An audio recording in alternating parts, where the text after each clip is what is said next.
안녕하세요. 최종원입니다. 드디어 미중 고위급 회담이 끝났습니다. 미중 갈등 이대로 종료되는 걸까요? 시작 전에 하단에 있는 구독과 따봉 버튼 눌러주시고 미중 갈등의 결과, 앞으로의 전망 같이 한번 보도록 합시다. 그럼 시작합니다.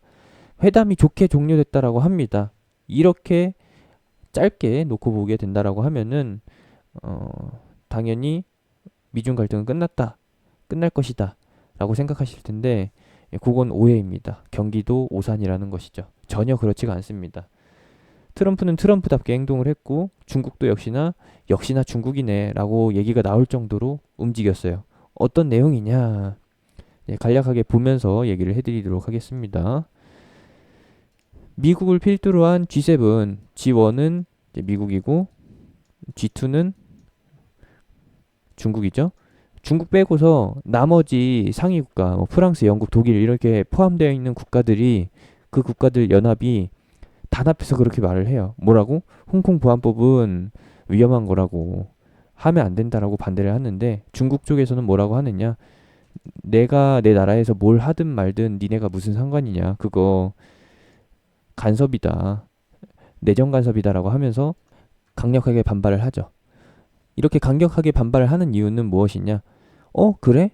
이거 좀 그런가라고 하면서 안 하려고, 철회하려고 하는 게 아니라 우리는 우리가 계획했던 대로 진행하겠다라는 뜻이죠. 홍콩 보안법 통과는 계속 추진이 된다라는 겁니다.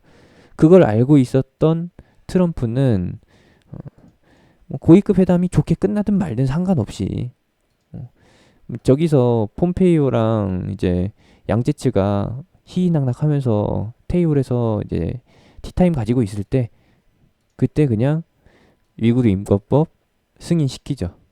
왜 그랬을까요? 왜긴요. 중국이 홍콩 보안법 철회할 조짐이 하나도 안 보이니까 그냥 계속 대치 상태로 간다라는 겁니다. 미국은 미국대로, 중국은 중국대로 이렇게 평행선을 그린다라는 거. 근데 중요한 거는 현재 경제 상황이 코로나 때문에 서로 다 체력이 많이 깎여 있는 상태다 보니까 여기서 더 싸우게 되면은 말 그대로 이제 유혈 사태가 벌어지는 거거든요. 내 살 깎아 먹으면서 전쟁을 치르는 거기 때문에 밖에서도 피해를 입고 안에서도 내부 출혈을 입는 그런 상황이기 때문에 경제 상황을 고려해서 무역 보복 쪽으로는 더 이상 진행하지 않겠다라고 합의한 게 이번 고위급 회담인 거고, 요건 거고, 저 부분, 경제 부분은 일단 휴전, 그리고 정치적인 면에서는 계속 싸움을 이어가겠다라는 거예요. 정치적인 면에서는 계속 싸움을 이어갑니다. 한쪽은 홍콩 국가보안법, 한쪽은 위구르 인권법.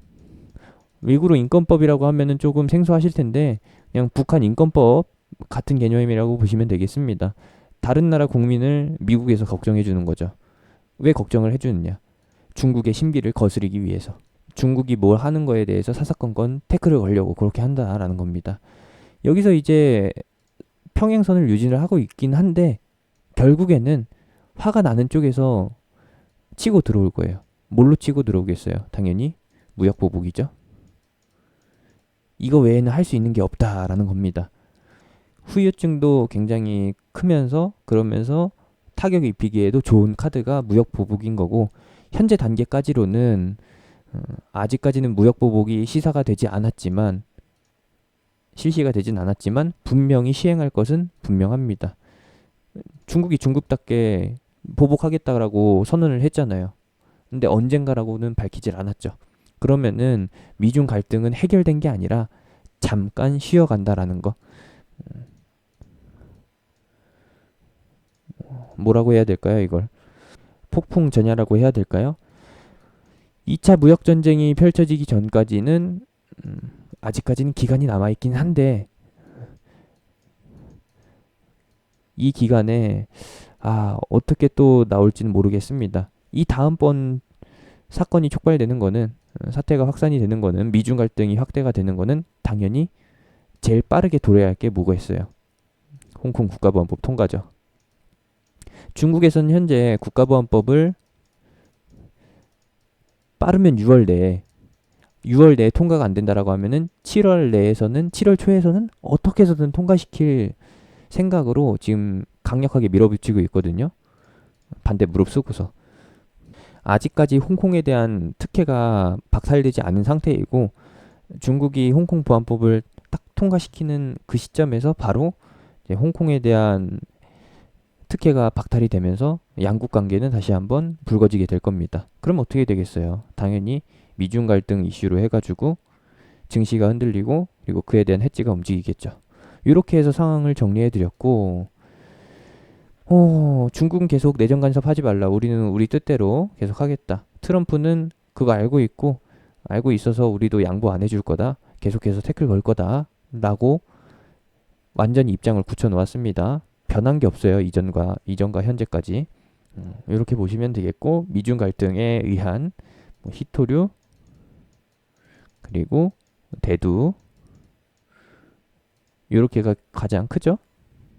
그리고서 더 나아가가지고 직접적으로 뭐 향후 몇 년간에 걸쳐서 지속적으로 타격을 입힐 생각이라고 하면은 당연히 IT 패권, 기술 패권에 대해서도 제동을 걸 거기 때문에 1단계에서는 여러분들이 알고 계신 그 가벼운 테마들 그리고 2단계에서는 실적 영역으로 넘어오게 되는 이 상황 예상해 보시면 될 것 같습니다.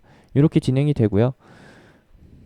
계속해서 강조해드리고 있는 3대 악재 제일 큰 게 미중 무역전쟁, 미중 갈등 그리고 두 번째가 한일 무역 분쟁 세 번째가 코로나 그리고 시장과 무관하게 계속해서 반영이 되고 있는 북한 요것 중에서 1번 같은 경우에는 계속 2020년 이내에 자리를 잡고 있다라는 거 심심하면 한 번씩 떠오르면서 수면 위로 떠오르면서 기관과 외국인의 차익 실현 명분으로 사용될 카드라는 거 참고해 주시면 되겠습니다. 그렇게 사용된다라고 하면은 외국인과 기관이 물량을 던지게 되면서 차익 실현을 실행하게 되면서 이 이슈를 꺼내 들 것이고 그 타이밍에 맞춰서 이렇게 해서 운전대를 잡고 있는 몇몇의 종목들이 특정 종목들이 반사익 기대감으로 해가지고 움직이겠죠. 그런 상황들을 봐주시면 되겠습니다. 약 7분에 걸쳐서 요약을 해드렸고요.